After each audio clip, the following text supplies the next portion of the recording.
বিসমিল্লাহির রহমানির রহিম। পরম করুণাময় ও অসীম দয়ালু আল্লাহর নামে শুরু। লা ইলাহা ইল্লাল্লাহ, লা ইলাহা ইল্লাল্লাহ, লা ইলাহা ইল্লাল্লাহ, মা লানা রাব্বুন সিওয়া। লা ইলাহা ইল্লাল্লাহ, লা ইলাহা ইল্লাল্লাহ, লা ইলাহা ইল্লাল্লাহ, মা লানা রাব্বুন সিওয়া।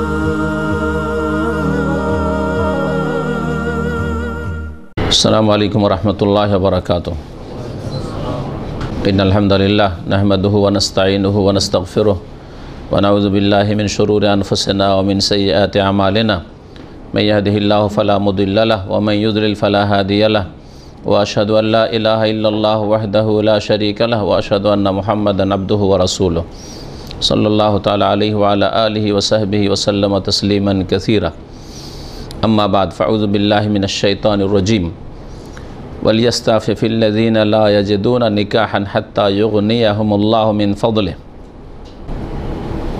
আল্লাহ পাক রব্বুল আলামিনের যাবতীয় প্রশংসা যে আল্লাহ পাক রব্বুল আলামিন ভালো কাজের নির্দেশ দান করেছেন এবং খারাপ মন্দ কাজ কথা থেকে বারণ করেছেন।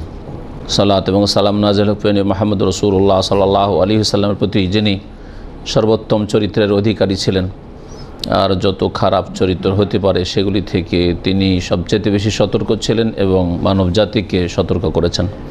আমাদের দুরুসুল মুহিম্মা গুরুত্বপূর্ণ দর্স নামক কিতাব শেখ আল্লামা আব্দুল আজিজ বিন বাজ রাহমাতুল্লাহি আলাইহির এই কিতাবের শেষ অংশে তিনি আলোচনা করেছেন প্রথম দিকে আকীদার আলোচনা, তারপরে আলোচনা করেছেন ইবাদত বন্দেগী, তাহারাত সালাহ ইত্যাদি সব বিষয়গুলি সম্পর্কে।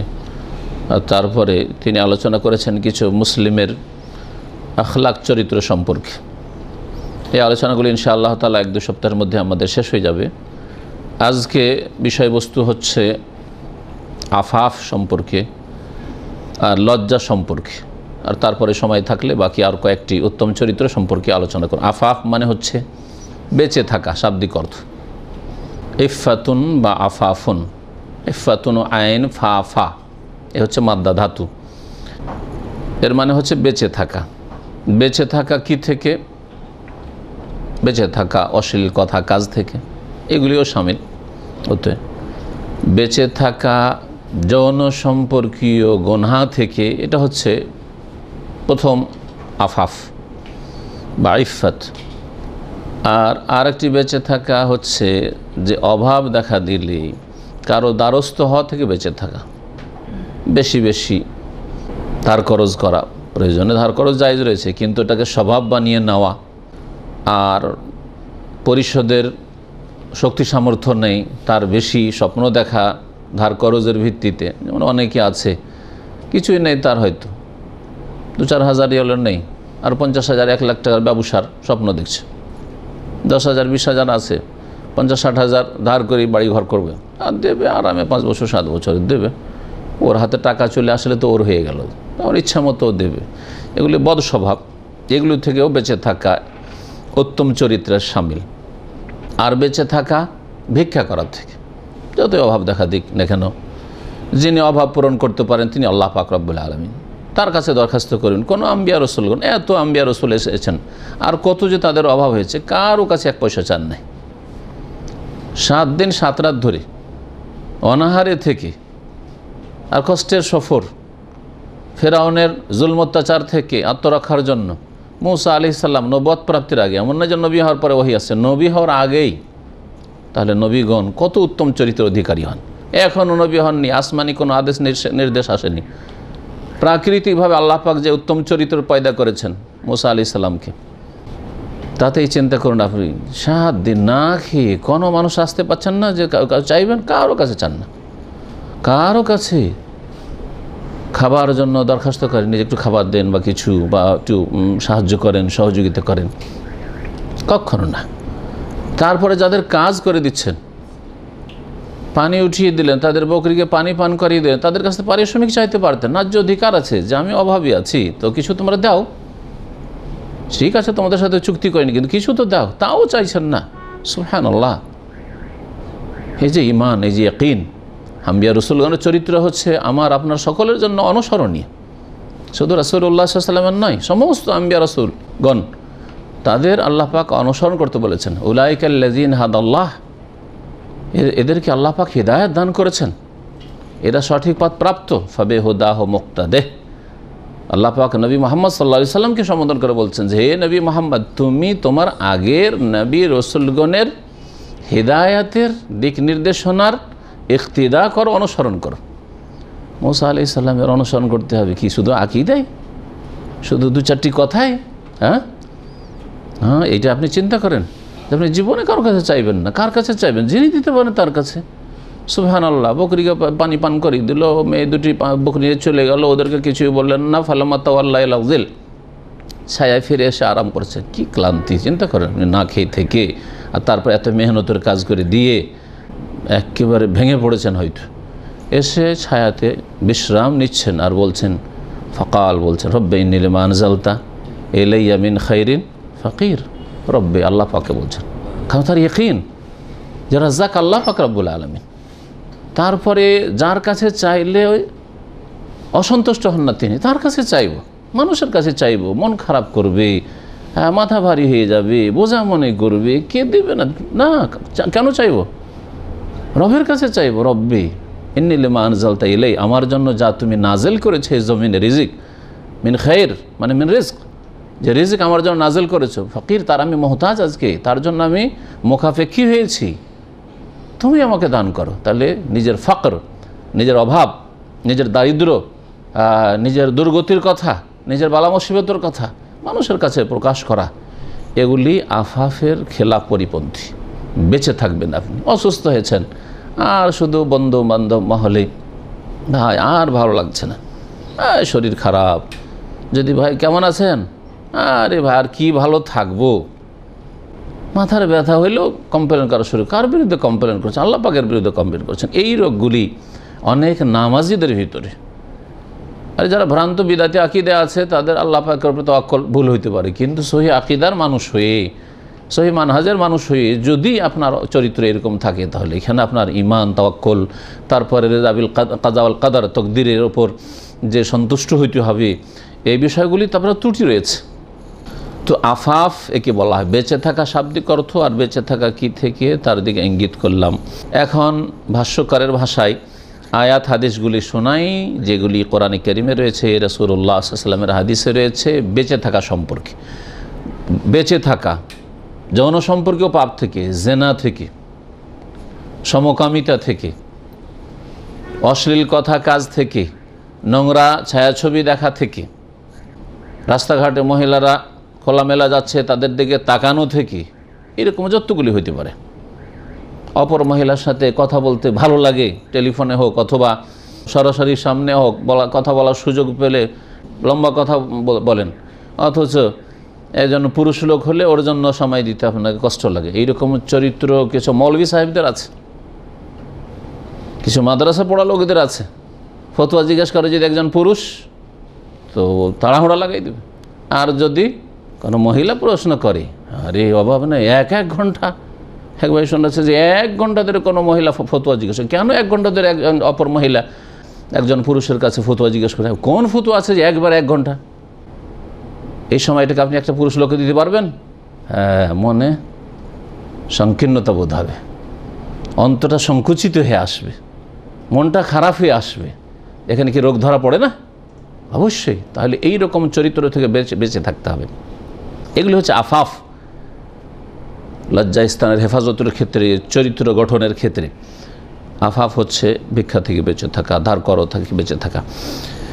এই মর্মে প্রথম যে বিষয়টি সেটা হচ্ছে যৌন সম্পর্কীয় গুনাহগুলি থেকে বেঁচে থাকা। এরকম হস্তমৈথুন অনেক যুবকরা আছে, অবিবাহিত অথবা বিবাহিত, প্রবাসী, বিদেশে আছেন, স্ত্রী কাছে নাই, বরদাস্ত হয় না, করে থাকেন হস্তমৈথুন। না, এটা আফাফের বিরোধী। আপনি কোথায় আপনি গুনাহ থেকে বাঁচছেন? আপনি তো একজন মুসলিমের ওপর হারাম থেকে বেঁচে থাকা হচ্ছে ফরজ। আল্লাহ পাক সূরা নূর আয়াত নম্বর 33 ইরশাদ করেছেন, ওয়াল ইয়াস্তাফি ফিল্লাযিনা লা ইয়াজিদুনা নিকাহান, বিশেষভাবে যৌন সম্পর্কীয় গুনাহ থেকে বেঁচে থাকার বিষয়ে আল্লাহ পাক এই আয়াত নাযিল করেছেন। ওই সব লোকেরা অবশ্যই যেন বেঁচে থাকে। ওয়াল ইয়াস্তাফিফ আমার গায়েবের সিগা, অবশ্যই যেন বেঁচে থাকে। আল্লাযিনা লা ইয়াজিদুনা নিকাহান, ওই সব যুবকরা বা ওই সব যুবতীরা, ওই সব লোকেরা, এমনকি বুড়ো হইলেও বুড়োরও যৌন চাহিদা থাকতে পারে, সকল স্তরের মানুষকে আল্লাহ পাক নির্দেশ দিয়েছেন। লা ইয়াজিদুনা নিকাহান, যাদের বিয়ের শক্তি সামর্থ্য নেই অথবা বিয়ে করেছে বিবি কাছে রাখার ক্ষমতা নেই, লা ইয়াজিদুনা নিকাহান, সহবাসের সুযোগ সুবিধা নেই, বৈধ পথে যে মনের খোরাক রয়েছে, আহার রয়েছে, যৌন চাহিদা রয়েছে, সেটা পুরা করার রাস্তা নেই, ওরা যেন অবশ্যই বেঁচে থাকে। আল্লাহ পাকের হুকুম, তাহলে মানা ফরজ নয়, নির্দেশ দিচ্ছেন। কতদিন পর্যন্ত? হাত্তা ইউগনিয়াহুমুল্লাহু মিন ফাদলিহি, যতক্ষণ আল্লাহ ওদেরকে তার অনুগ্রহে কি না করবেন, অভাবমুক্ত না করবেন, সচ্ছল না করে দেবেন। বিয়ে করতে পারছেন না কারণ মোহরানের ব্যবস্থা নেই, আরে নিজেই পড়াশোনা করছে, এখন তো ছাত্র, এক পয়সা ইনকাম নেই, বাপের হোটেলে খায়, বাবা খরচ পাঠালে লেখাপড়া করতে পারে, নাহলে তো পড়াশোনায় বন্ধ হয়ে যাবে, এই অবস্থা বিয়ে করবো কী করে? হ্যাঁ, যদি এরকম হয়, অথবা এইরকম যে কোনো অবস্থায় নিজের ফ্যামিলি নিয়ে আসতে পারছে না, আমার এই চাকরি এইরকম নয় যে আমি বিদেশে নিয়ে আসতে পারবো, সাথে রাখতে পারবো, আর দেশে চলে যাবো আর পাশে থাকবো, সেটাও হয়তো আমার জন্য সম্ভব হচ্ছে না। আল্লাহ বলছেন, যতদিন আল্লাহ অভাবমুক্ত না করে দিচ্ছেন, আপনাকে আপনার স্ত্রীর কাছে পৌঁছে না দিচ্ছেন, বা আপনার স্ত্রীকে আপনার কাছে না পৌঁছে দিচ্ছেন, যারা বিবাহ করতে পারেননি বিবাহ করার তৌফিক না দিচ্ছেন, আল্লাহ বলছেন যে গুনাহ থেকে বেঁচে থাকবে। ওয়াল ইয়াস্তাফিফ, অবশ্যই যেন বেঁচে থাকে। এই আয়াতকে সামনে রেখে প্রখ্যাত সাহাবী আব্দুল্লাহ ইবনে মাসউদ রাদিয়াল্লাহু তাআলা আনহু বলেছেন যে, মান আরাদাল গিনা ফালিয়াতাজাওয়াজ। তাফসীর ফাথুল কাদিরে এই রিওয়ায়াতটি আল্লামা শওকানী রাহমাতুল্লাহি আলাইহি উল্লেখ করেছেন। মান আরাদাল গিনা, কেউ যদি ধনী হতে চায়, অভাবমুক্ত হতে চায়, অভাব দূর করতে চায়, সচ্ছল হতে চায়, তাহলে কি করবে? বিয়ে করুক। বাস্তব কথা। কোরআন আয়াতে আল্লাহ কি বলছেন? যতদিন অভাবমুক্ত না হবে ততদিন ধৈর্য ধারণ করো, গুনাহ থেকে বেঁচে থাকো। আর একটি আয়াত আছে এর কাছাকাছি, কি আয়াত? আল্লাহ পাক রব্বুল আলামিন বলছেন যে, ওয়া আনকিহুল আয়ামা মিনকুম ওয়াস-সালিহিনা মিন ইবাদিকুম ওয়া ইমাইকুম ইন ইয়াকুনু ফুকারা ইউগনিহিমুল্লাহু মিন ফাদলিহি। বিশেষ করে এই আয়াত, তাফসীর আয়াত, কাছাকাছি দুটো আয়াত। এই আয়াত কোথায় রয়েছে হাফেজ সাহেব? সূরা নূরে আছে। হ্যাঁ, ইন ইয়াকুনু ফুকারা, আল্লাহ পাক বলছেন যে ওয়া আনকিহুল আয়ামা মিনকুম, তোমাদের মধ্যে যারা অবিবাহিত অবিবাহিতা তাদের বিবাহের ব্যবস্থা করে দাও। মেয়েদের অভিভাবকদের বলা হচ্ছে, বাপকে, ভাইকে, দাদাকে, এদেরকে বলা হচ্ছে। আর তারপরে ছেলেদের ক্ষেত্রে বলা হচ্ছে যে সহযোগিতা করো, যদিও ফরজ না হয় বিবাহ দেওয়া হয়তো, কিন্তু সহযোগিতা করো। তারপরে দেশবাসীকে, গ্রামবাসীকে, সরকারকে, সকলকে বলা হয়েছে। এমনকি সরকারেরও একটা দায়িত্ব রয়েছে যে দেশের ওই সব অভাবী যুবক যুবতীরা যারা পয়সার অভাবে বিয়ে করতে পারছে না, বিয়ে হচ্ছে না, তাদের বিয়ের ব্যবস্থা করে দেবে। এই আয়াতে নির্দেশ, ও আনকিহু, তোমরা বিবাহ দিয়ে দাও। হ্যাঁ, বা বেফাল থেকে আনকিহু, বিবাহ করো নাই, না কাহাই আনকেহ মানে নিজে বিবাহ করা, আর আনকেহ মানে বিবাহ করাও, বিবাহ দিয়ে দাও। কাদের? আয়ামা, যারা অবিবাহিত, যাদের স্বামী নেই, স্ত্রী নেই, ওদের, অবিবাহিত অবিবাহিতা। ওয়াস-সালিহিনা মিন ইবাদিকুম ওয়া ইমাইকুম, তোমাদের দাস দাসীর মধ্যে যারা নেক, সৎ, সতী, ভালো চরিত্রবান, কারণ এরা গুনাহ থেকে এমনি বাঁচার চেষ্টা করছে, এদের বিবাহ দিয়ে দাও। সতের কি জন্য শর্ত লাগানো হয়েছে? কারণ অসৎ যদি থাকে তো বিয়ে করার পর ও জিনা করে বেড়াবে। সুতরাং না, ওদের ক্ষেত্রে ওই গুরুত্ব দেওয়ার প্রয়োজন নেই, কারণ বিবাহ দিলেও গুনাহ থেকে বাঁচবে না হয়তো। এই জন্য ওয়াস-সালিহিনা মিন ইবাদিকুম ওয়া ইমাইকুম। তবে যদি দেখা যায় যে এরা খানিকটা চরিত্রহীন হয়ে যাচ্ছে, চরিত্র খারাপ হয়ে যাচ্ছে, এদের যদি বিবাহের ব্যবস্থা করে দিই তাহলে ভালো হয়ে যাবে, যদি এইরকম সম্ভাবনা থাকে তাহলে ওরাও সামিলেত। কারণ ওরা সালাহ চায়, ভালো হতে চায়, কিন্তু ইমানের দুর্বলতার কারণে আর স্ত্রী না পাওয়ার কারণে যুবকরা অথবা স্বামী না পাওয়ার যুবতীরা হয়তো বিভ্রান্তির শিকার হচ্ছে, গুমরা হয়ে যাচ্ছে। তো ওদেরও বিবাহের ব্যবস্থা করে দাও, যাতে ফিতনা থেকে বাঁচতে পারে। তারপর আল্লাহ কি বলছেন? ইয়া কোন ফোকারা, ওরা যদি অভাবী হয়, ফকির গরিব হয়, দরিদ্র হয়, তো ইগনিহিমুল্লাহ, আল্লাহ ওদেরকে অভাব মুক্ত করে দেবেন, ধনী করে দেবেন, সচ্ছল করে দেবেন, মিন ফজলে, তার অনুগ্রহে। এখানে মিন ফজলে, তাই না? চিন্তা করতে পেরেছেন?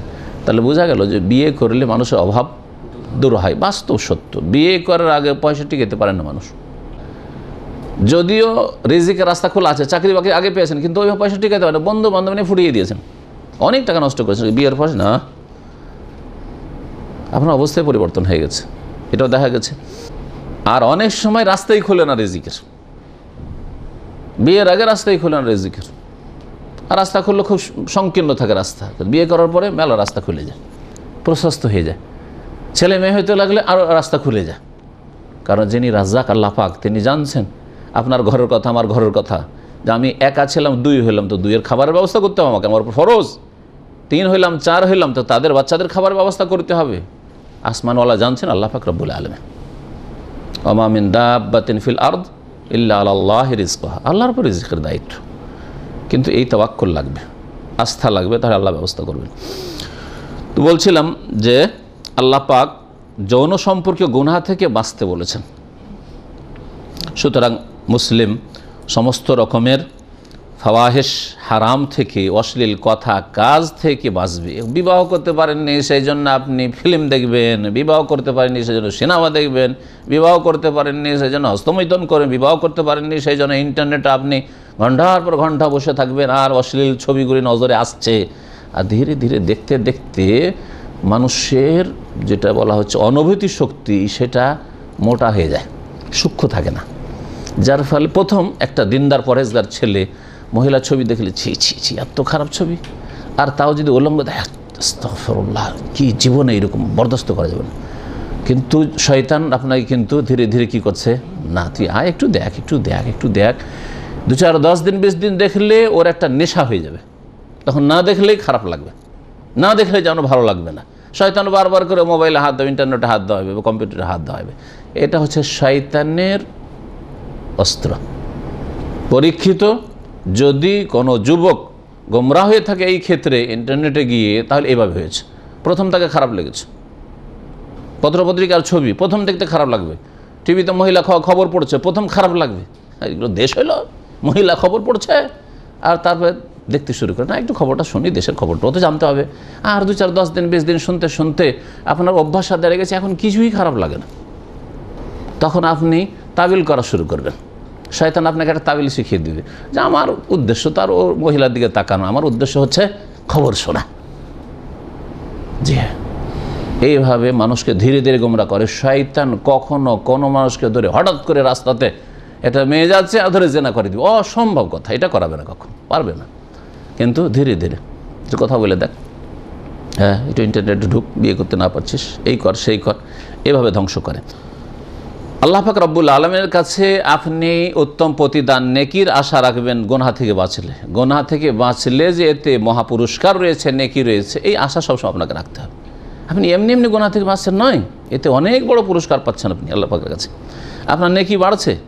চিন্তা করুন, আপনি নবী করিম সাল্লাল্লাহু আলাইহি সাল্লামের হাদিস সহিহ বুখারী মুসলিমে রয়েছে, সাবআতুন ইউযিল্লুহুমুল্লাহ ফি যিল্লিহি, 7 শ্রেণীর মানুষ আছে যাদেরকে আল্লাহ পাক রব্বুল তার স্পেশাল ছায়া দেবেন। ইয়াউমা লা যিল্লা ইল্লা যিল্লুহ, যেই দিন হাসরের মাঠে বিচার দিবসে কোনো ছায়া থাকবেন আল্লাহ পাকের এই ছায়া ছাড়া। এই 7 প্রকারের মানুষের মধ্যে 1 প্রকার হচ্ছে যারা যৌন সম্পর্কে গুনাহ থেকে নিজেকে বাঁচিয়ে রেখেছে, অথচ যৌন সম্পর্কে গুনাহ করার জন্য যতগুলি ফ্যাসিলিটি প্রয়োজন সব ছিল, ফ্যাসিলিটি থাকা সত্ত্বে, ফ্যাসিলিটি না থাকলে অনেক সময় গুনাহ করেন না, অনেক মানুষই করেন না। এরকম বদনামের ভয় আছে, হ্যাঁ সমাজ অনুকূলে নয় এখানে, হ্যাঁ যদি আল্লাহর ভয় না আছে, সামাজিকতা আছে, তারপরে এটা নিজের সুনাম এতদিন বজায় রেখেছি, বাকি সময়টাও নিজের সুনামটা বজায়, চরিত্রটাকে ঠিক রাখতে হবে যাতে বদনাম না হয়ে যায়, এরকম মেলা কিছু দুনিয়ার গরজ আছে। কিন্তু আল্লাহ পাকের সন্তুষ্টির জন্য, পরকালের নাজাতের জন্য, আল্লাহর ভয়ে কত লোক গুনাহ থেকে বেঁচে থাকে। তো এইসব লোক যারা ইখলাসের সাথে গুনাহ থেকে বেঁচে থাকে, তারা যে কোনো জায়গায় যাক না কেন, ওকে বাংলাদেশ থেকে উঠিয়ে, সৌদি আরব থেকে উঠিয়ে যদি ইউরোপ, আমেরিকা, কানাডাও পাঠিয়ে দেন, তবু গুনাহ করবে না। হোটেলে, 5 স্টার হোটেলে ডাকছে, আমি এক পরিচিত ভাইকে জানি, সে কোনো এক দেশে গেছে কোম্পানির কাজে, আর যাওয়ার পরে রাত্রে গভীর রাতে এসে মহিলা নক করছে, বলছে যে প্রয়োজন আছে। হ্যাঁ, ইংরেজিতে বলছে, সে তো প্রয়োজন আছে। সুবহানাল্লাহ, প্রয়োজন আছে বলছে। চিন্তা করুন আপনি, এই সময় কেউ জানছে না আল্লাহ ছাড়া, এই সময় বেঁচে থাকা। সেই লোক বলছে সরি, দরজাটা বন্ধ করে দিল। আমি এমন হোটেলে গেছি যে কোনো দেশের হোক, সে হোটেলে ছবি দেওয়া আছে, টিভির ওই নিচে পড়ে আছে। তো ওই ভাইকে বলছে এটা কী পড়ে আছে? আর এগুলো দেখিয়ে না, কী পড়ে আছে? বলছে এই কাজের সুন্দর সুন্দর সুন্দরী সুন্দর রমণীর ছবি দেওয়া আছে, যা হোটেলে পাওয়া যায়। বুঝতে পেরেছেন? তাহলে এইরকম জায়গাতে গোনা থেকে বেঁচে থাকা, যেখানে কেউ জানতো, আপনার পরিবার স্ত্রীও জানতে পারবে, ছেলে মেয়েও জানতে পারবে না, দেশবাসীও জানতে পারবে, আল্লাহ ছাড়া কেউ জানতে পারবে না। শুধু চয়েস করলেই হলো। নবী করিম সাল্লাল্লাহু আলাইহি সাল্লাম বলেছেন যে 7 শ্রেণীর মানুষ আল্লাহ পাকের ছায়া পাবে। ওরা যে কোনো ফরজ ওয়াজিব আদায় করেছিল ইতিবাচক না, গোনা থেকে বেঁচেছিল। তার একটা কি, ওরাজুলুন দাআতহু ইমরাতুন, এক লোককে আল্লাহ পাক স্পেশাল ছায়া দেবেন যাকে এক মহিলা ডেকেছিল, এমন মহিলা জাত মানসিবিন ওয়া জামাল, যে সম্ভ্রান্ত করেন, মানসিব পোস্টকে বলা হয়। তো সম্ভ্রান্ত পরিবারের মহিলা, অজামাল এবং সুন্দরী মহিলা, এমন না যে কালো কুৎসিত, দেখতে ভালো না, বয়সিকা, এইরকম মহিলা। আর তার এমন প্রভাব রয়েছে, দাপট রয়েছে যে কেউ জানতে পারলো মুখ খুলতে পারবে না, জবান কেটে নেওয়া হবে। এমন এমন পরিবারে মহিলারা আছে যে যদি ব্যভিচার করার কেউ যদি বলে তোকে আজীবন জেলে রাখতে পারবে, ঠিক না? যাদের কাছে ক্ষমতা আছে, কেসে ফাঁসিয়ে দিয়ে ঢুকিয়ে রেখে দেবে, কোন কেস থেকে কোন কেসে। এইরকম মহিলা ডাকছে, যেমন ইউসুফ আলাইহিস সালামকে ডেকেছিল রানী। তো এইরকম কোনো মহিলা আপনাকে ডাকছে, আর কেউ নাই সেখানে, কেউ জানতেও পারছে না, নিজেই থেকে অফার করছে। ফাকালা, জবাবে ওই পুরুষ বলছে ইন্নী আখাফুল্লাহ, আমি আল্লাহকে ভয় করি, আমি আল্লাহকে ভয় করি। এই গুনাহ থেকে বেঁচে থাকা, এটা হচ্ছে উত্তম চরিত্র। আপনার ভাষা ভালো, আপনার ধৈর্য ভালো, আপনার মেলাগুলি গুণ আছে, চরিত্র অনেক দিক থেকে আপনি চরিত্র, কিন্তু গুনার সুযোগ পেলে, জনসম্পর্কে গুনার সুযোগ পেলে ছেড়ে দেবেন না আপনি। পশ্চিমাদের চরিত্রে মেলা ভালোগুলি আছে, কিন্তু আফাফ আছে, যৌন সম্পর্কে গুনাহ থেকে বেঁচে থাকা আছে না, অবাধ মেলামেশাটা তাদের আমাদের দেশের ডালের চাইতে বেশি সস্তা। আমাদের দেশের ভাতের সাথে ডাল থাকবি, কমন, সেরকমই তাদের যৌন সম্পর্ক, লিভ টুগেদার অথবা গার্লফ্রেন্ড থাকা, বয়ফ্রেন্ড থাকা, এটা হচ্ছে কি কমন জিনিস। যদি কারো না থাকে, গার্লফ্রেন্ড নেই, বয়ফ্রেন্ড নেই, তাকে তুচ্ছ মনে করা হয় সেই সমাজে।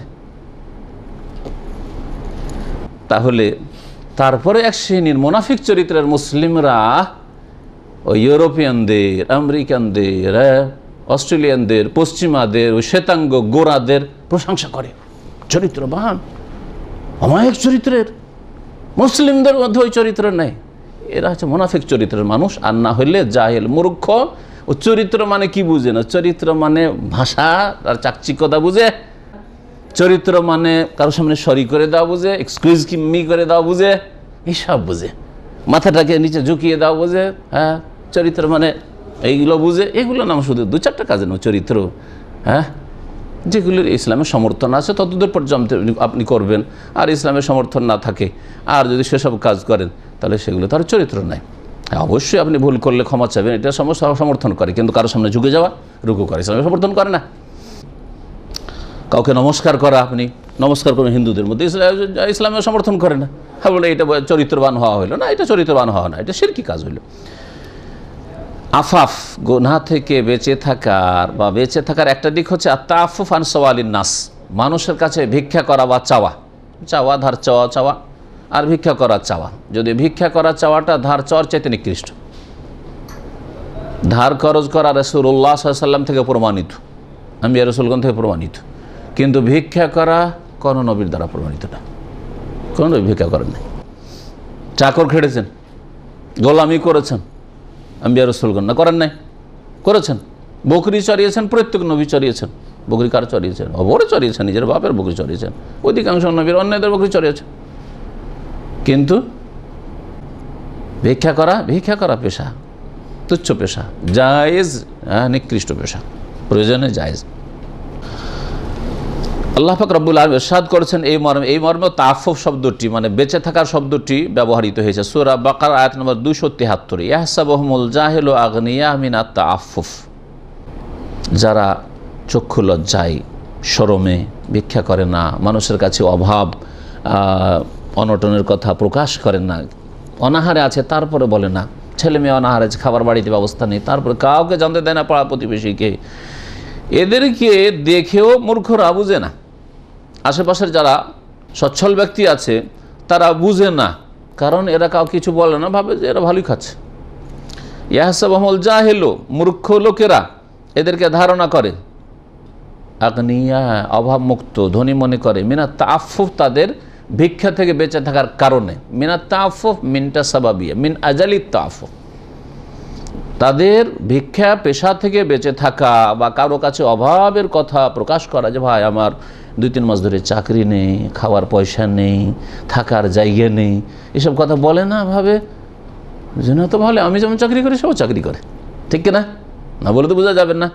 তো এটা উত্তম চরিত্র, আল্লাহ পাক প্রশংসা করেছেন এদের, আর এদেরকে খুঁজে খুঁজে দিতে বলেছেন, এদেরকে খুঁজে খুঁজে দিতে বলেছেন। যারা চাই না, জানতে দিতে চায় না অভাবের কথা, আর এর 5টা-7টা ছেলে মেয়ে আছে, আর এই কাজকর্ম দেখি না, তো এই লোকটার কি, এই লোকটাকে দেখি সকালবেলাও দেখি, আর দিনের কাজে সকালে এসে ইসলামিক সেন্টার আসে, বিকেলও আসে, তো ডিউটি কখন করে, খোঁজ নেন, কাজ নেই হয়তো, বলবে তাহলে কি খায় না খায়, খোঁজ নেন, কোথায় ভাই কাজকর্ম করেন ইত্যাদি, বেতন সদর পাচ্ছেন কিনা, পাশে বাস করেন, খোঁজ নেন একটু।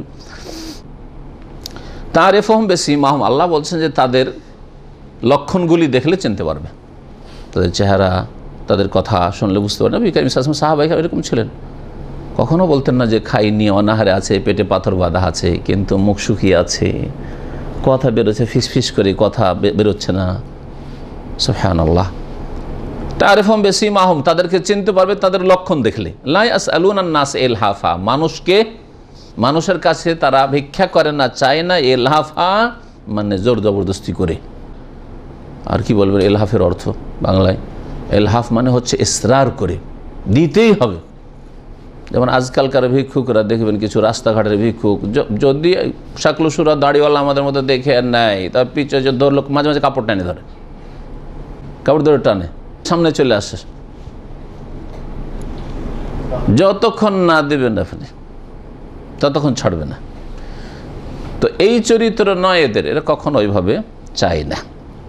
আল্লাহ পাক রব্বুল আলামিন এদের প্রশংসা করেছে। তাহলে বোঝা গেল যে যৌন সম্পর্কে গুনাহ থেকে বেঁচে থাকা উত্তম চরিত্র, এইরকম ভিক্ষা পেশা থেকে আর বেশি বেশি ধার খরচ থেকে বেঁচে থাকা হচ্ছে উত্তম চরিত্র।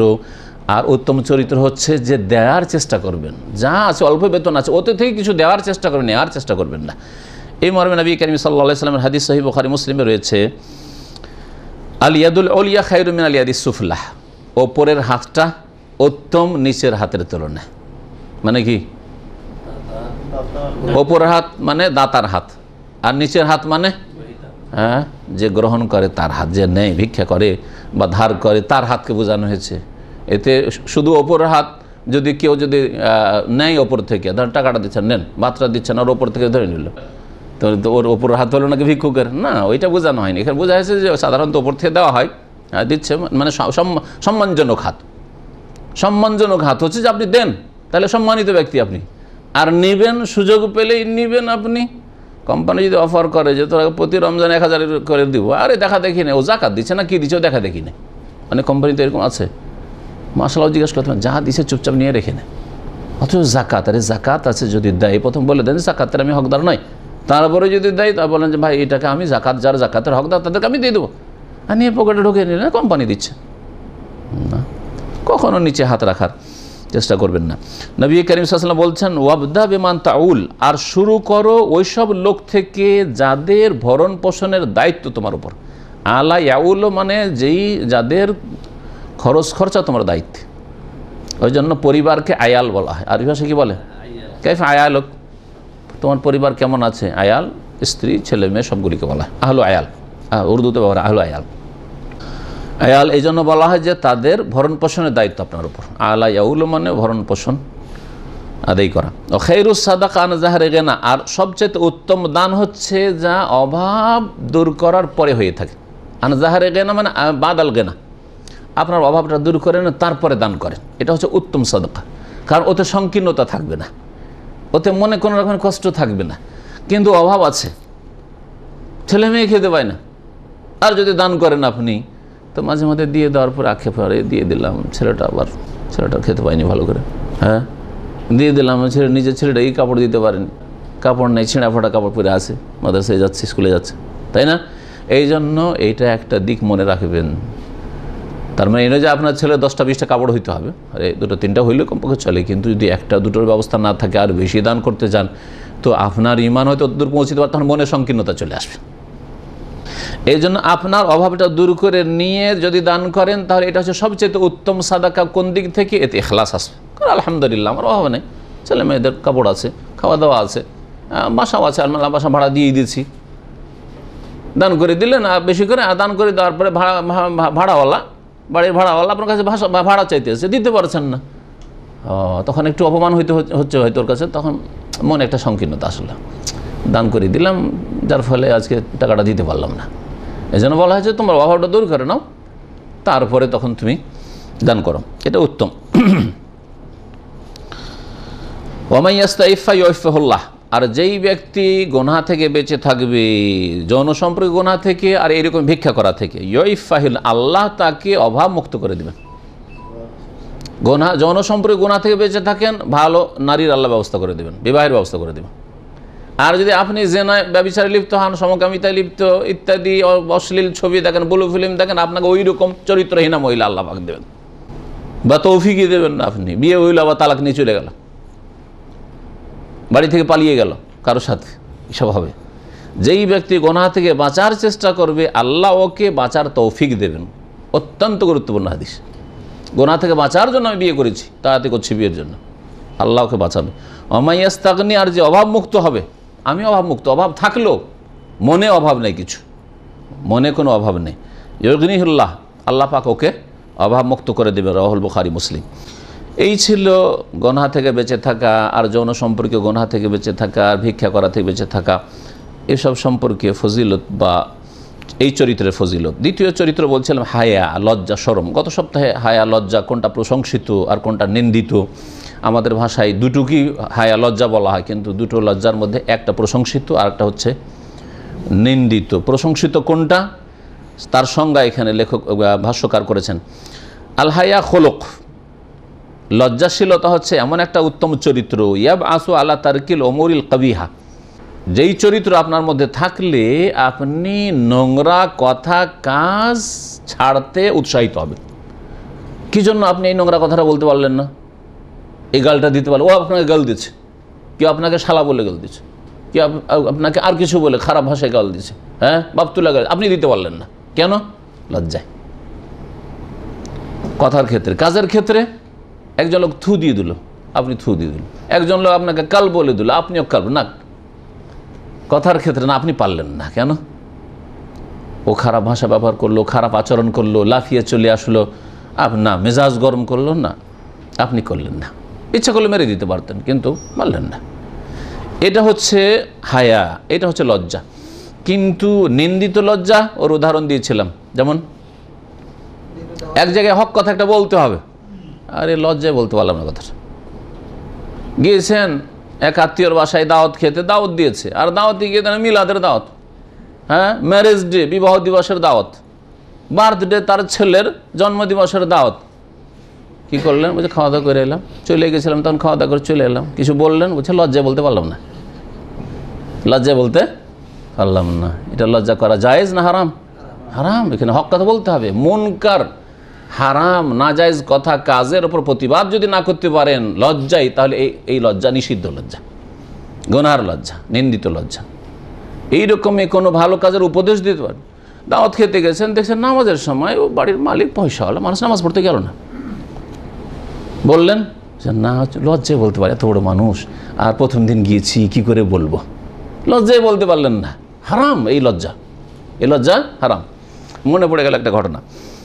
আমি সৌদি আরবে আসার আগে মানে মদিনা ছাত্র হওয়ার আগে 4 বছর শিক্ষকতা করেছি বড় মাদ্রাসায়। তা আমার লজিং ছিল বড় এক মহাজনের বাড়ি।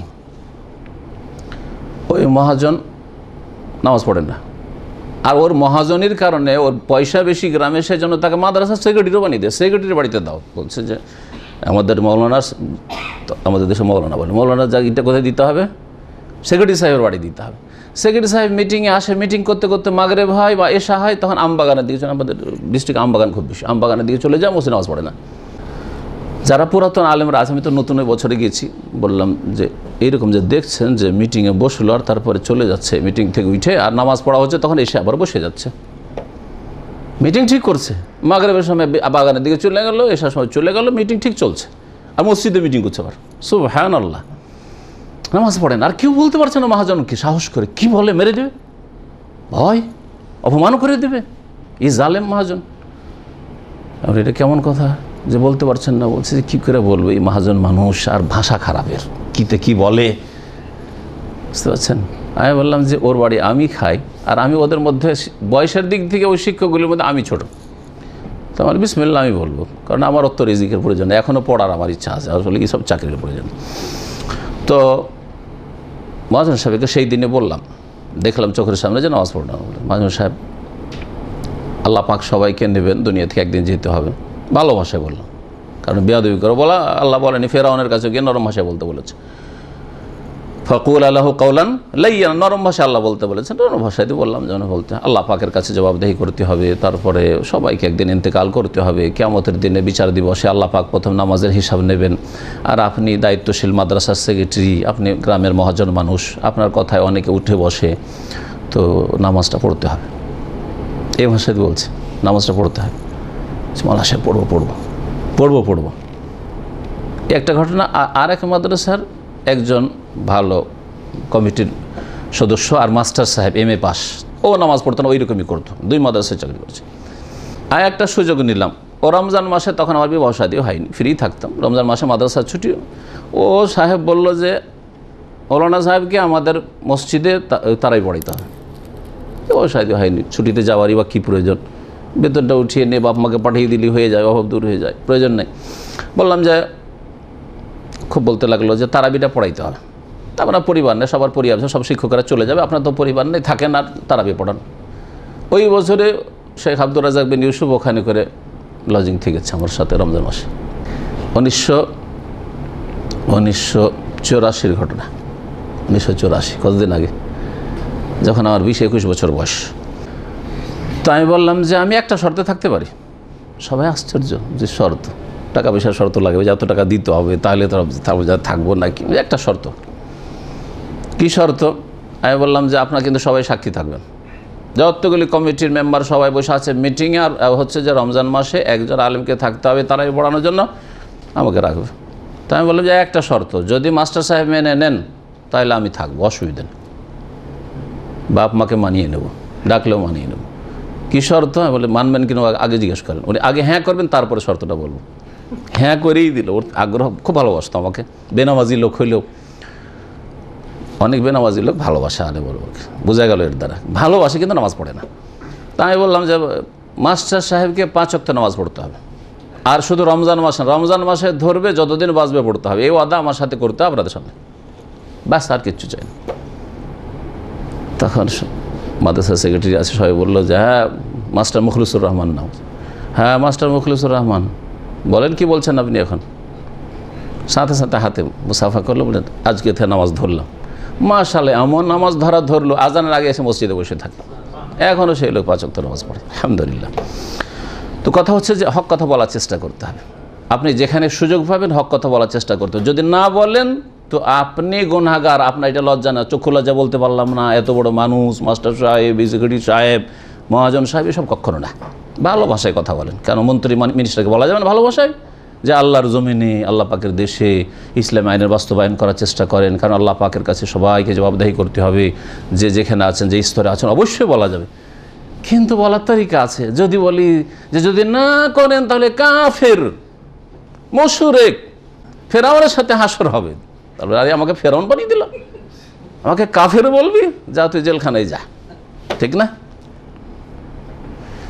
আল্লাহ পাক যেন আমাদেরকে দাওয়াত হিকমত গ্রহণ করার তৌফিক দান করেন। বলছিলাম যে লজ্জা যেন আপনাকে নেকির কাজ করতে বাধা না দেয়, লজ্জা যেন আপনাকে গুনহার কাজে বারণ করতে বাধা না দেয়। যদি এইরকম লজ্জা হয় সেটাকে আরবিতে খাজাল বলা হয়, হায়া বলা হয় না। আর হায়া প্রশংসিত আর খাজাল নিন্দিত। এখনই আপনাদের কাউকে বলছি আসেন ভাই 5 মিনিট, কি শিখলেন 5 মিনিট বলেন এখানে, বা 2 মিনিট বলেন, আরে মুখটা এরকম করতে লাগলে আমার দ্বারা হবে না, জীবনে কারো সামনে দাঁড়ান আমার দ্বারা হবে না, হবে না। যদি এইরকম হয় তাহলে এটা প্রশংসিত না নিন্দিত? তো লোকটা তো আসতে পারলো না, কি জন্য? আমাদের ভাষা বলি লজ্জাই লোকটা দাঁড়াতে পারে না, কিন্তু লজ্জা না, এটা নিন্দিত লজ্জা, এটা হচ্ছে খাজাল, এটা ঠিক নাই। নবী করিম সাল্লাল্লাহু আলাইহি সাল্লামের হাদিস রয়েছে লজ্জার প্রশংসা সম্পর্কে, ইন্না মিম্মা আদরাকান নাস মিন কালামিন নবুওয়াতিল উলা ইযা লাম তাস্তাহি ফাসনা মা শিত। সহিহ বুখারীতে হাদিস রয়েছে, মুওয়াত্তা মালিকে রয়েছে। নবী সাল্লাল্লাহু বলছেন যে আগের নবুয়ত অর্থাৎ আগে যত নবীরা ছিলেন সমস্ত নবীদের একটি গুরুত্বপূর্ণ বাণী যা পাওয়া গেছে, মানে প্রত্যেক যুগে নবীরা বলেছেন, সুবহানাল্লাহ। তাহলে প্রত্যেক নবী কিন্তু হায়া লজ্জার দাওয়াত দিয়েছেন। কি দাওয়াত দিয়েছেন? ইযা লাম তাস্তাহি, যদি তোমার মধ্যে লজ্জা না থাকে, তুমি যদি নির্লজ্জ হও, ফাসনা মা শিত, তাহলে সব কিছু করতে পারো। লজ্জা না থাকলে সব কিছু করে, যার লজ্জা নেই সে জেনা করতে পারবে, লজ্জা নেই গুনাহ খুন করবে, জেলে যাবে, লজ্জা নাই মারামারি করবে, লজ্জা নাই সব কাজই করতে পারে। হ্যাঁ, লজ্জা নাই হাঁটুর ওপর কাপড় উঠিয়ে রাস্তাঘাটে চলাফেরা করতে পারে, লজ্জা নাই মেলা কিছু করতে পারে, ছোট থেকে বড় সব কিছু। লজ্জা নাই রাস্তায় খাচ্ছাড় যাচ্ছে, লজ্জা নাই ঘন্টার পর ঘন্টা খেলাধুলা চলছে, রাস্তায় দাঁড়িয়ে ও টিভিতে দেখছে, কিন্তু লজ্জা থাকলে পারবে না, ঠিক না? লজ্জা নাই সেই জন্য শ্বশুরের কাছে যৌতুক চাইছে, লজ্জা থাকলে কখনো চাইতে পারতো না। হ্যাঁ, আল্লাহ পাকের কাছে চাইতে, আল্লাহ তুমি অহমুক্ত করো, বিয়ে করেছি আল্লাহ তুমি অহমুক্ত করো, শ্বশুরের কাছে কেন চাইবে? একজন প্রফেসরের কথা শুনলাম, এখানে মনে পড়লো, গতকালকে মদিনায় ছিলাম, আর সুবহানাল্লাহ শুনে আশ্চর্য হয়ে গেলাম। প্রফেসর, একটা প্রফেসর অন্তত 50,000 টাকা বা 60,000 টাকা বেতন পায়, কম পক্ষে, এটা স্টার্টিংয়ে হয়তো। সেই প্রফেসর বিয়ে করেছে, বিয়ে করার স্ত্রীকে বলছে যে তোর বাপ কি দিয়েছে? স্ত্রী অসুস্থ হয়েছে, চিকিৎসা করাবে, স্ত্রীকে বলছে তোর চিকিৎসা এত টাকা খরচ করো, তোর বাবা কি দিয়েছে? আউযু বিল্লাহ, ইন্না লিল্লাহি ওয়া ইন্না ইলাইহি রাজিউন, আস্তাগফিরুল্লাহ। এটা একটা মুসলিমের চরিত্র? লজ্জা নেই, নির্লজ্জ। নবী সাল্লাল্লাহু আলাইহি ওয়াসাল্লাম বলছেন, এবং সমস্ত নবীরা বলেছেন, কালামুন নবুওয়াতিল উলা বলা হয়েছে কি, ইযা লাম তাস্তাহি, তুমি যদি নির্লজ্জ হও, ফাসনা মা শিত, যা চাও তাই করো। লজ্জা না থাকলে যা ইচ্ছা তাই বলতে পারবে, যা ইচ্ছা তাই করতে পারবে না। নবী সাল্লাল্লাহু আলাইহি ওয়াসাল্লাম বলেছেন, আল হায়া শুবাতুম মিনাল ঈমান, হায়া লজ্জা করা হচ্ছে ঈমানের একটি অংশ। হ্যাঁ, এই হাদিসটা গত সপ্তাহে বিস্তারিত শুনিয়েছি। তাতে কি রয়েছে? আল ঈমান বিযুমা সাবউনা শুবা, ঈমানের 70-এর অধিক কি রয়েছে? শাখা রয়েছে। ফাআফযালুহা, সবচেয়ে উত্তম, বা আলাহ অন্য রিওয়ায়াতে রয়েছে সবচেয়ে উঁচা হচ্ছে কাউলু লা ইলাহা ইল্লাল্লাহ বলা বিশ্বাসের পরে, ওয়া আদনাহা, আর সবচেয়ে নিম্ন ঈমানের স্তর হচ্ছে ইমাতাতুল আযানি তারিক, রাস্তা থেকে কষ্টদায়ক বস্তুকে সরিয়ে দেওয়া। ওয়াল হায়াউ শুবাতুম মিনাল ঈমান, আর ঈমানের একটা অংশ হচ্ছে, অঙ্গ হচ্ছে বা শাখা হচ্ছে লজ্জা করা। বুখারী মুসলিমের হাদিস। নবী সাল্লাল্লাহু আলাইহি ওয়াসাল্লাম আরও হাদিস রয়েছে সহিহ মুসলিমে, যে দেখো লজ্জা, যেটা শরীয়তের ভাষায় লজ্জা, উত্তম চরিত্র, যা মানুষকে ভালো কাজ করার জন্য উৎসাহিত করে আর মন্দ কাজ থেকে বিরত রাখে, এটা হচ্ছে লজ্জার সংজ্ঞা। ভালো করে মনে, লজ্জা কাকে বলা হয়? খোলকুন, এমন এক চরিত্র, ইয়াবআসু আলাল আফআলিল হাসানাতে, ভালো কাজের জন্য উৎসাহিত করে আর মন্দ কাজ থেকে বিরত রাখে। এইরকম লজ্জা যদি হয়, ওয়াল হায়া লা ইয়াতি ইল্লা বিখাইর, তা হায়া লজ্জা মানুষের জন্য কল্যাণ ছাড়া আর কিছু বয়ে নিয়ে আসে না, একমাত্র কল্যাণ বয়ে নিয়ে আসে। তারপর আরও বলেছেন, ওয়াল হায়াও কুল্লুহু খাইরুন, ওয়াল হায়া ওয়া খাইরুন কুল্লুহু, বা ওয়াল হায়াও কুল্লুহু খাইর, লজ্জার পুরোটাই হচ্ছে কল্যাণ আর কল্যাণ। ওয়াইহিবুল্লাহ, আল্লাহ পাক পছন্দ করেন, আল্লাহ পাক সবচেয়ে বেশি লজ্জা করেন। আল্লাহ পাক রব্বুল আলামিন হাইয়ুন, আরেকটি হাদিস রয়েছে, ইন্নাল্লাহ হাইয়ুন, আল্লাহ পাক রব্বুল আলামিন বড়ই লজ্জাশীল। সিত্তিরুন, আল্লাহ পাক বড়ই পর্দার মধ্যে থাকাকে পছন্দ করেন। ইউহিব্বুল হায়া ও সিতরা, সুতরাং আল্লাহ পাক রব্বুল আলামিন লজ্জাকে পছন্দ করেন, আর সিত্র, আর মানুষের দোষ ত্রুটিকে ঢেকে রাখাকে পছন্দ করেন। ব্যক্তি জীবনে দোষ ত্রুটি হলে ঢেকে রাখাটাকে আল্লাহ পছন্দ করেন। আমরা দিনই ভাই যাচ্ছেন, নামাজ দিন সব তৌহিদ আকীদা ঠিক আছে, ব্যক্তি জীবনে কিছু ভুল ত্রুটি আছে, একটু টাকনার নিচে একটা জুব্বা বানিয়ে ফেলেছে, অথবা একটা প্যান্ট একটু লম্বা হয়ে গেছে, অথবা ফজর নামাজে একদিন দুই দিন কখনো দেখতে পাননি, আর কি বন্ধ মহলে আরে এখানে পড়াশোনা করে আসে, এর লেবাস পোশাকটা ঠিক হয়নি, একে ফজর নামাজেই দেখতে পাই না, এভাবে মানহানি করলেন, এইরকম কখনো করবেন না। কারণ আল্লাহ পাক রব্বুল আলামিন কি পছন্দ করেন? ব্যক্তি জীবন ভুল ত্রুটির ক্ষেত্রে দোষ ত্রুটিগুলি, আইবগুলি ঢেকে রাখা পছন্দ করেন। কাউকে যদি করার জন্য উদ্দেশ্য করেন, আল্লাহ পাক আপনাকে অপমান করবেন। কিন্তু যেই ভুল ত্রুটির কারণে অন্যের ক্ষতির আশঙ্কা রয়েছে, সেই ক্ষেত্রে সতর্ক করা ফরজ, যেমন নবী সাল্লাল্লাহু আলাইহি ওয়াসাল্লাম করেছেন, সাহাবায়ে কেরামরা করেছেন। এইরকম মুহাদ্দিসিন কেরামরা সবগুলি জাল জয়ীফ হাদিস যারা গড়েছে তাদের সম্পর্কে, অথবা যেসব বর্ণনাকারীগুলো দুর্বল ছিল স্মৃতিশক্তির দিক থেকে, ইমানের দিকে, সবগুলির ক্ষেত্রে সতর্ক করেছেন। নবী সাল্লাল্লাহু আলাইহি ওয়াসাল্লাম আরেকটি হাদিস রয়েছে তিরমিজিতে, মুসনাদ আহমদে, এই হাদিস দিয়ে শেষ করি। বলছেন নবী সাল্লাল্লাহু আলাইহি ওয়াসাল্লাম, ইস্তাহিয়ু মিনাল্লাহ হাক্কাল হায়া, আল্লাহকে সবচেয়ে বেশি লজ্জা করো, আর লজ্জা করার মতো লজ্জা করো। তো সবচেয়ে উত্তম লজ্জা হচ্ছে আল্লাহকে লজ্জা করা। মানুষকে লজ্জা করে থাকি আমরা, কিন্তু তার আগে আল্লাহকে লজ্জা করতে হবে। ওয়া আযামুল হায়া আল হায়া মিন আল্লাহ, শেখ বিন বাজ রাহমাতুল্লাহ বলছেন সবচাইতে মহান বড় লজ্জা হচ্ছে আল্লাহ সুবহানাহু ওয়া তাআলাকে লজ্জা করা। যে আল্লাহকে লজ্জা করবে সে কখনো গুনাহ করতে পারবে, অন্যায় করতে পারবে, অন্যায় কথা বলতে পারবে? সবগুলি আল্লাহর সামনে হচ্ছে, ঠিক না? আল্লাহর সামনে হচ্ছে। আপনার বাপকে লজ্জা করেন, মাকে লজ্জা করেন, বাপ মা যদি দরজার কাছে চলে আসে, আর দিনে অনেকে স্ত্রী নিয়ে ঘরে ঢুকতে পারে না লজ্জায়। আরে নতুন বিয়ে করে জীবনে কোনো দিন এইরকম দৃশ্য বাপ মা দেখেনি, আর তুমি দিনে ঘরে ঢুকতে যাও যাও যাও যাও। আগে যে আজকালকার যুবকরা একটু অন্যরকম খানিক হয়েছে, কিন্তু আমরা আজকে তো বলছি 20-30 বছর আগে দিনে ঘরে আসাই আপনাদের জন্য বড় লজ্জার কারণ ছিল। আজকাল ছেলেরা বাপকে মাকে বলছে যে আমার বিয়ে কখন দেবে, ঠিক না? কিন্তু আমাদের কথা শুনবেন, আমরা আগের বুড়ো কালকার লোক না, আজকে থেকে 25 বছর আগে বিয়ে শাদী করেছি। বাড়িতে ঢুকতে যাচ্ছি আর শুনছি বাপ আর মা দুজনে চুলার কাছে বসে গল্প করছে যে ছেলে বড় হয়েছে, কখন বিয়ে দিবে, বিয়ে দেওয়া করতে হবে, বউ খুঁজতে হবে, শুনে টান দিয়েছি। আর বাড়িতে ঢুকে যতক্ষণ ওদের কথা শেষ না হয়েছে, বুঝছেন? আর শুনলো পর্দার আড় থেকে শুনছি কি বলছে, দেখি সামনে যায়নি, বুঝতে পারছেন তো? লজ্জা আল্লাহ পাক রব্বুল আলামিন এর চাইতে বেশি লজ্জা করতে হয়। কারণ যে আল্লাহকে লজ্জা করবে সে কখনো গুনাহ করতে পারবে না। বাপকে কত লজ্জা করি, বাপের সামনে মহিলা স্ত্রী, যদি আপনার স্ত্রী আজকে বয়স হয়ে গেছে আপনাদের, তারপর আপনার স্ত্রী যদি বাপ মায়ের সামনে পাশে বসতে আসে, আপনি ঘষকে যাবেন, আপনি সরে যাবেন, তাই না? অথবা যা বসার এখন সময় পেয়েছে, তাই না? আল্লাহকে লজ্জা করতে হবে। ইস্তাহিয়ু মিনাল্লাহ হাক্কাল হায়া, আল্লাহ পাককে লজ্জা করো, হ্যাঁ, লজ্জা করার মতো। ওমান ইস্তাহিয়া মিনাল্লাহ হাক্কাল হায়া, যেই ব্যক্তি সত্যিকার অর্থে আল্লাহকে লজ্জা করে তার আলামত, লক্ষণ শুনেন।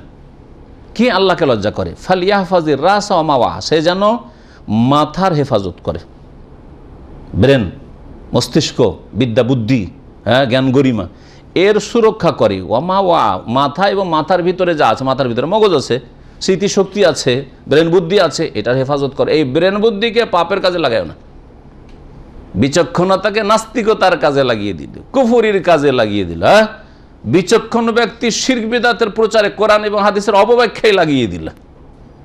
ফলে হাফেজ রাস, বিবেক, মস্তিষ্ক, ব্রেন, তারপর বিদ্যা, এগুলির হেফাজত করা।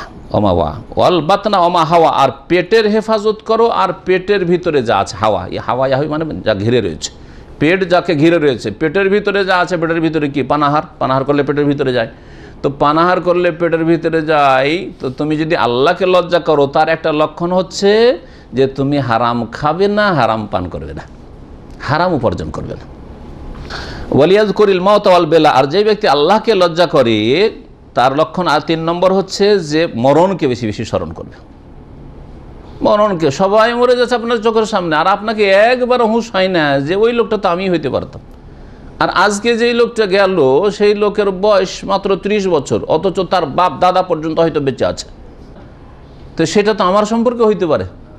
কিন্তু অধিকাংশ লোক গাফিলতে, আরে আমার বাপ বেঁচে আছে, দাদা বেঁচে আছে, নানি বেঁচে আছে, দাদি বেঁচে আছে, নিজের মৌতের কথা আপনি কল্পনাও করতে পারেন না। প্রতিদিন আপনি দিনে মনে করবেন যে আজকে রাত না পার হইতে পারে, 1 ঘন্টাও পার না হইতে পারে।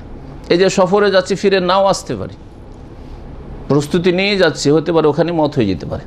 এটা হচ্ছে মত স্মরণ করা। মত স্মরণ করা মানে মরতে হবে শুধু না। সুতরাং আমাকে আমার আমল, আকিদা, ইবাদত, আখলাক, তওবা আপডেট করে রাখতে হবে। কারেন্ট হয়ে আছে আমার হিসাব নিকাশ আল্লাহর সাথে, ভুল ভ্রান্তি হয়েছে, তওবা হচ্ছে আমার। আর কি ওয়াল বেলা, আর সরে যাওয়া, বালা ইবলিস, এখানে বেলা মানে সরে যাওয়া, সরে যাওয়া, পচে যাওয়া। একদিন আমাকে সরে যেতে হবে, একমাত্র নবী রাসূলগণ ছাড়া। এত সুন্দর শরীর, আর এত দেখতে সুন্দর, এত স্মার্ট, কিচ্ছু থাকবে না। আর এত শরীরের আর চেহারার খেদমত, লোসন ফোসন কত কি, কিছু মূল্য নেই। ওমান আরাদাল আখিরা, আর যারা পরকালে ইচ্ছুক, মানে পরকালের শান্তিতে ইচ্ছুক, পরকালে জান্নাত পেতে চায়, আল্লাহ পাকের নিয়ামত পেতে চায়, আযাব থেকে বাঁচতে, তারা কাজিনাতাদ দুনিয়া, তারা দুনিয়ার অলংকার ছেড়ে দিবে। দুনিয়াতে অপচয় করবেন না, অপব্যয় করবে না, আর দুনিয়ার এত ভোগ বিলাস করবেন না। কোনো রকম চলে গেলেই হলো। জরুরি নয় যে আমার পোশাক এত দামি দামি হইতে হবে, পয়সা থাকলেই যে আপনার 5,000 রিয়াল একটা ঘড়ি হইতে হবে, আর লেবাস পোশাক ওই রকম দামি দামি হইতে হবে, জুতো একটা 2,000-3,000 রিয়ালের হইতে হবে, আছে এরকম, তাই না? 100-150 তো হইতে পারে। ফামান ফাআলা যালিকা, যারা এই কাজগুলি করবে, মাথার হেফাজত করা আর মাথার ভিতরে যা আছে, বুঝতে পারলেন? তাহলে ব্রেন, বুদ্ধি আর বিদ্যাকে অন্যায় কাজে লাগাবেন না, ভালো কাজে লাগাবেন। আল্লাহ পাক আপনাকে জ্ঞান দিয়েছেন, বিবেক বুদ্ধি দিয়েছেন, ভালো কাজে লাগাবেন। পেটের হেফাজত, হারাম পানাহার করবেন না। মতকে স্মরণ করবেন, পচে যাওয়া, সরে যাওয়া শরীর পচে যাবে, সরে যাবে, স্মরণ রাখবেন। আর পরকালের যদি ইচ্ছা থাকে, 4 নম্বর হচ্ছে তাহলে দুনিয়ার জিনত, দুনিয়ার অলংকার, দুনিয়ার ভোগবিলাসকে পরিত্যাগ করবেন। যদিও আপনার শক্তি সামর্থ্য আছে, ওমর ইবনে আব্দুল আজিজ রহমতুল্লাহ আলাইহির মতো চরিত্রবান হন, রাজা বাদশাহ সত্ত্বেও, যাও স্ত্রীকে বলছে, তোমার শরীরে যতগুলি অলংকার আছে এগুলি বৈধভাবে নিশ্চয় আসেনি, তোমার বাবা এত সম্পদ পেলো কোথা থেকে যে এত জিনত তোমাকে দিল, এত অলংকার দিল, সবগুলি বাইতুল মালে জমা করে এসো যদি আমার সাথে থাকতে চাও। আর এই ওমর ইবনে আব্দুল আজিজ রহমতুল্লাহ আলাইহি, শাসকের ছেলে, গভর্নরের ছেলে, ওমর ইবনে আব্দুল আজিজ গভর্নর ছিলেন মদিনার। তিনি যেই দিন থেকে খলিফা হলেন, সেই দিন থেকে ফকিরের মতো ছেঁড়া তালিল লাগানো পোশাক পরা শুরু করলেন। একটা পোশাক, 2টো পোশাকের বেশি নয়। আর তার আগে তার জীবনীতে লেখা হয়েছে যে একটা পোশাক একবার পরলে দ্বিতীয়বার আর পরতেন না। এই যে জুব্বাটা একবার পরেছেন, আজকে যদি দেখেন তো আর কখনো দেখবেন না, এরকম ছিল। আবার যদি আর 2 ঘন্টা পর দেখেন তো আর একটা পোশাক আছে, কালকে আর এক পোশাক, সকালে এক পোশাক, বিকেলে এক পোশাক, আর কখনো দেখবেন না। এটা এইরকম ভোগ বিলাসের জীবন চলে, এবং এইরকম পরিবারের লোক, তারপরেও দুনিয়ার জিনতকে ছেড়ে দিয়ে। ফামান ফাআলা যালিক, এই জন্য তাকে মুজাদ্দিদ বলা হয়েছে, সংস্কারক বলা হয়েছে। তাকে জালেম শাসকদের জামানায় ভিতরে আসলেও তাকে সবচেয়ে বেশি কি বলা হয়েছে, খলিফা রাশেদ বলা হয়েছে। আবু বকর, ওমর, ওসমান, আলীর, হাসানের পরে 6 নম্বরে বলা হয়েছে। এই উম্মতের ষষ্ঠ খলিফায়ে রাশেদ ওমর ইবনে আব্দুল আজিজ রহমতুল্লাহ আলাইহি, এমনিতে বলা হয়নি এখন পর্যন্ত না, কিয়ামত পর্যন্ত আইমায়ে মুসলিমিন, উলামায়ে মুসলিমিন যারা জানে তারা প্রশংসা করতে থাকবে। আর ওর চাইতে বড় বড় প্রভাবশালী 50 বছর রাজত্ব করে গেছে, কোনো প্রশংসা নেই। হ্যাঁ আছে তো, মানুষের আখলাক, আমল, চরিত্র, ইবাদত আর আখিরাতমুখী হয়, এগুলির প্রশংসা রয়েছে। ফামান ফাআলা যালিকা, যারা এই কাজগুলি করতে পারবে, ফাকাদ ইস্তাহিয়া মিনাল হাক্ক আলিয়া, তারাই সত্যিকার অর্থে আল্লাহ পাক রব্বুল আলামিনকে লজ্জা করলো। আল্লাহ পাক রব্বুল আলামিন যেন কোরআন এবং হাদিস সম্মত লজ্জাশীল হওয়ার আমাদের তৌফিক দান করেন। নির্লজ্জতা থেকে আল্লাহ পাক আমাদেরকে বাঁচিয়ে রাখেন। আল্লাহ পাক সমস্ত গুনার কথা কাজ থেকে বাঁচিয়ে রাখেন। নেক কাজের কথার যেন তৌফিক দান করেন। দিনের দাওয়াত দেওয়ার, হক কথা বলার যেন তৌফিক দান করেন। উত্তম পন্থায় দিনের দাওয়াত পেশ করার যেন তৌফিক দান করেন। আল্লাহ পাক সমস্ত রকমের গুনাহ থেকে আমাদেরকে মুক্ত হওয়ার তৌফিক যেন দান করেন। আল্লাহ পাক আমাদেরকে জান্নাতুল ফিরদৌস যেন দান করেন। নেক মওত যেন দান করেন। নেক জীবন যেন দান করেন। আল্লাহ পাক রব্বুল আলামিনের কাছে দোয়া করে আল্লাহ পাক আমাদের বালা মুসিবত যেন দূর করে দেন। দুনিয়ার ফিতনা থেকে আল্লাহ পাক হেফাজত করেন। আখিরাতের আর মওতের সময়ের সমস্ত রকমের ফিতনা থেকে, কবরের ফিতনা থেকে আল্লাহ পাক আমাদের যেন বাঁচিয়ে নেন। সুবহান রাব্বিকা রাব্বিল ইজ্জাতি আম্মা ইয়াসিফুন ওয়া সালামুন আলাল মুরসালিন ওয়ালহামদুলিল্লাহি রাব্বিল আলামিন। لا إله إلا الله لا إله إلا الله لا إله إلا الله ما لنا رب سوى لا إله إلا الله لا إله إلا الله لا إله إلا إلا الله ما لنا رب سواه